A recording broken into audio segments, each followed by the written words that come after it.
La resa dei conti ormai è vicina perché di fronte alla scadenza dell'11 settembre per la presentazione dei documenti per i bambini di nidi e materne, le contrapposizioni tra i diversi punti di vista si fanno sempre più forti.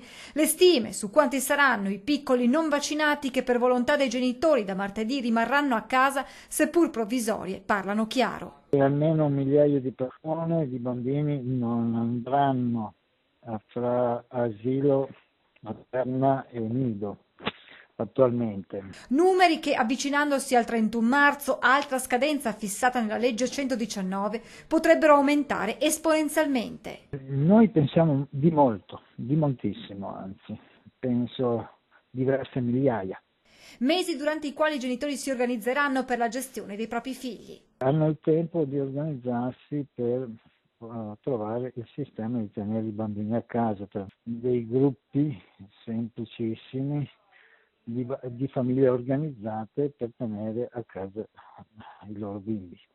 Asili casalinghi, usiamo questo termine. Intanto gli irriducibili bussano ai municipi, sono soprattutto quelli della Pedemontana Trevigiana a registrare il maggior numero di richieste di intervento. Genitori che auspicano venga rispettato il loro diritto di scegliere attraverso petizioni. 118 le firme finite sulla scrivania del sindaco di Montebelluna, 103 quelle a Castelfranco. Anche ad Asolo, lettere e mail al primo cittadino che ha programmato una serie di incontri, ma ha anche scritto una lettera al governatore Zaia e ai dirigenti scolastici, dicendo attenzione che corriamo il rischio che ci siano degli alunni che non possono più frequentare la scuola oppure che ci siano delle ghettizzazioni, cioè degli alunni che vengono emarginati. Ma le famiglie sono pronte ad andare oltre, avviando azioni legali.